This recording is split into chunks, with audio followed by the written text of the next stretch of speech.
We're getting a better look at the scene right here. This car came smashing into this gun shop right in front, nothing but glass and brick. Major storm damage in Washington Park this morning. You can see all this damage behind me. We're looking at tree branches, tree limbs. And the medical marijuana program is, in fact, a pilot program. It initially was supposed to last about 5 years. Ahead of the president's visit, the Capitol building is being closely monitored by the Secret Service. In fact, the building has been shut down since midnight.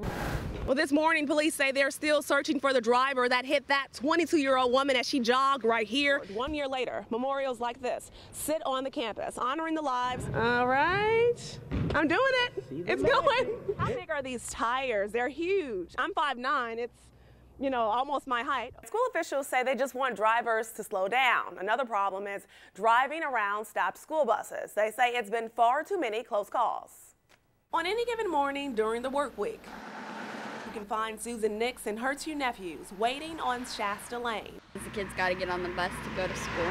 Every morning, she waits for them to safely board the bus.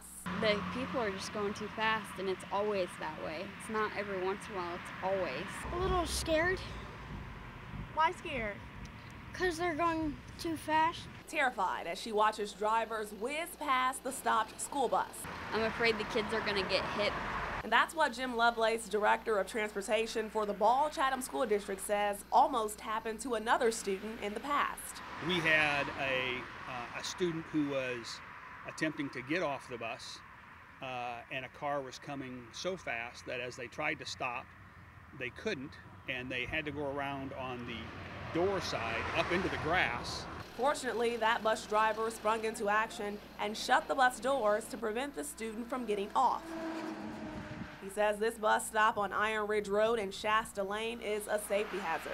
This is probably the worst area for the number of drivers that pass stopped school buses when they have their stop arms activated. The school district now taking steps to make sure drivers that ignore stop arms are issued citations. But Lovelace says he'd rather drivers just obey the law altogether. That 1 or 2 extra minutes that it's going to take you, that you drive around that, could be a lifetime of misery, not only for you, but for some student's family if you were to strike that student. Let's just say you're a sick patient that uses medical marijuana daily. The sun is shining bright, and you decide to go for a drive. You're not under the influence at that moment, but a cop pulls you over because you accidentally swerved into another lane. Just like with alcohol, if we see people weaving, people that can't really function at a normal, what we consider a normal level, they seem to be slow, they seem to be easily distracted. You're tired. It's been a long week, but the officer thinks you're under the influence. So then it would be a trip to the hospital for either a blood draw or a urine sample.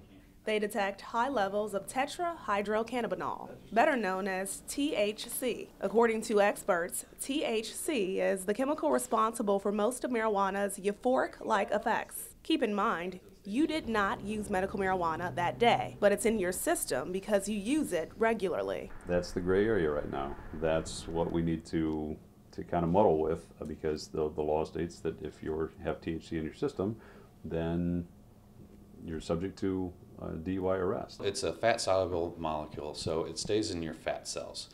So patients who are larger and they have more adipose tissue, it'll stay longer, so anywhere from 30 to 60 days. Jay Cook with HCI Alternatives says medical cannabis can impair your driving, but the side effects won't last. You know, it depends on how many milligrams of cannabis you consume.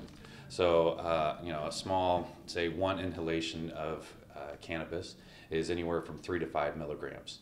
That can start to affect you in the first 15 minutes and can last for the next couple hours. Still, Springfield police say any amount of THC found in your system is enough to issue you a DUI, even if it's for medicinal purposes.